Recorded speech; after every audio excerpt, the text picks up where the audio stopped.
O deserto se alegrará, e crescerão flores nas terras secas.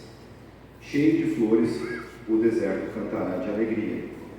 Deus o tornará tão belo como os montes Líbanos, tão fértil como o monte Carmelo e o vale de Saron. Todos verão a glória do Senhor, verão a grandeza do nosso Deus. Fortaleçam as mãos cansadas, deem firmeza aos joelhos fracos. Digam aos desanimados: não tenham medo, animem-se, pois o nosso Deus está aqui.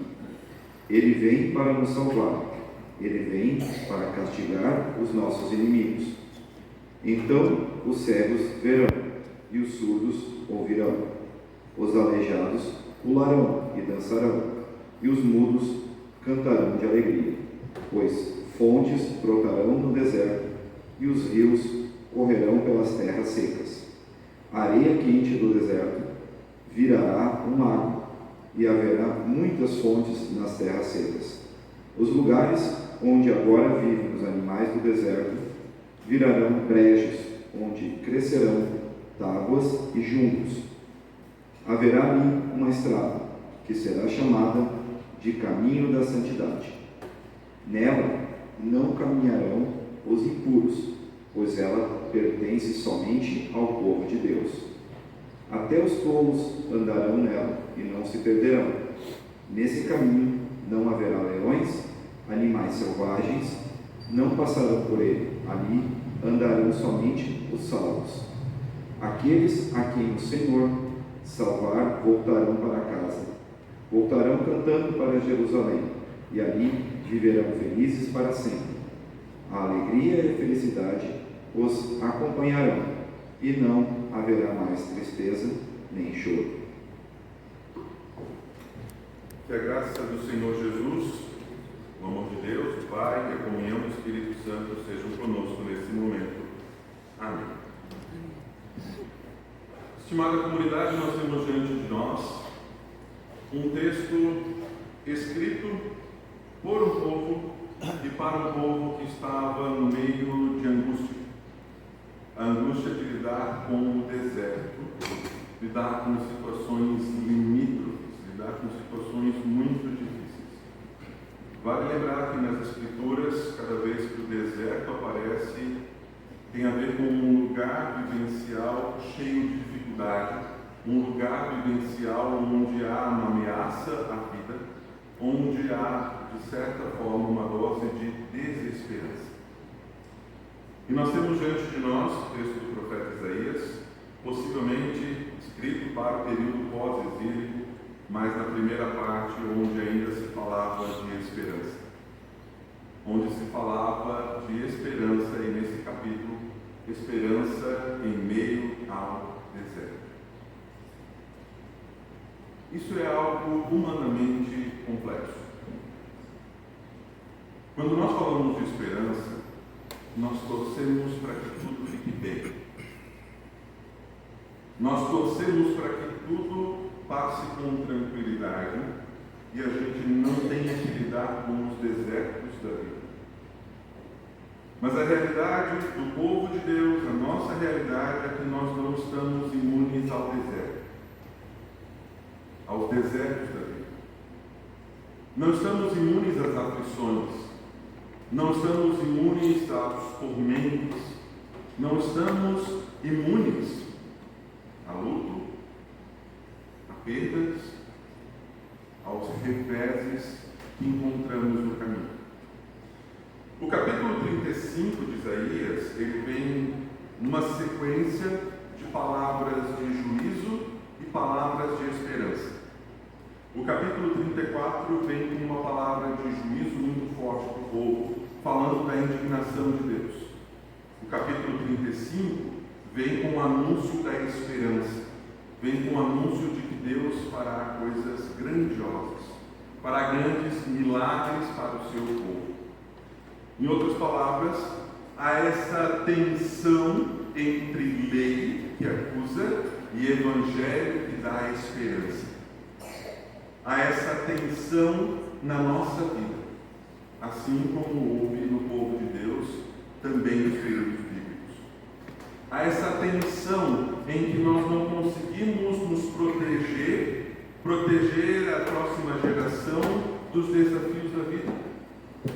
Não conseguimos nos colocar em bolhas que nos protegem. Não conseguimos nos colocar em casulos que nos coloquem em imunidade em relação à dor, ao sofrimento. E quanto mais tentamos nos proteger, quanto mais tentamos nos isolar, maior acaba sendo o sofrimento, o deserto, a aflição. Maior acaba sendo o desafio de ter esperança em meio ao caos, em meio às situações. Maior é o nosso desafio de manter a fé viva. Maior é o desafio de saber que também no deserto, também nas aflições, Deus está presente. O deserto é uma escola de fé. É uma grande escola de fé que nos leva a refletir, nos leva a amadurecer, nos leva a olhar para a vida como uma dádiva de Deus, especialmente quando a vida está ameaçada. De saber que ainda assim Deus está presente. Ainda ali, no meio da dificuldade, nós podemos encontrar a esperança no Trino Deus. Nós podemos encontrar um Deus que nos fortalece, que nos abraça, que nos acolhe, um Deus que se fez carne e habitou entre nós. Um dos textos indicados para esse domingo como possíveis leituras era o texto conhecido como Magnificat, o canto de Maria, em meio ao anúncio da sua gravidez. Em Lucas 1, quando o evangelista relata a sua experiência, encontra uma jovem moça, adolescente, que entraria num deserto com a sua gravidez. Por que num deserto? Porque havia uma promessa de casamento, não havia consumação do casamento. Seria o atestado de óbito dela, publicamente falando. Seria o atestado de que ela poderia ser apedrejada em público. E a postura dela, nesse contexto,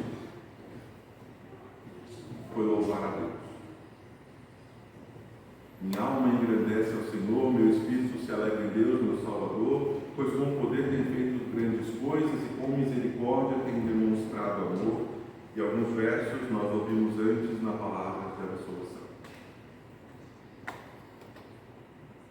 Quando nós estamos num deserto, nós também precisamos aprender a mudar a nossa postura. E esse é um grande desafio. Porque entre nós é muito mais fácil reclamar, dizer: Senhor, nos leva de volta para a escravidão, porque lá na escravidão tinha comida, tinha água, tinha as melhores plantas possíveis. Isso aconteceu algumas vezes no Antigo Testamento. Aqui nós mais lembramos possivelmente o relato de Êxodo, onde o povo estava no deserto e começou a reclamar. No Egito nós éramos escravos, sim, mas lá nós tínhamos comida com fartura, nós tínhamos casas, e agora estamos aqui dependendo de um alimento que Deus só vai mandar no fim do dia e não posso aproveitar no dia seguinte. Por isso o deserto é uma escola, e uma grande escola de fé.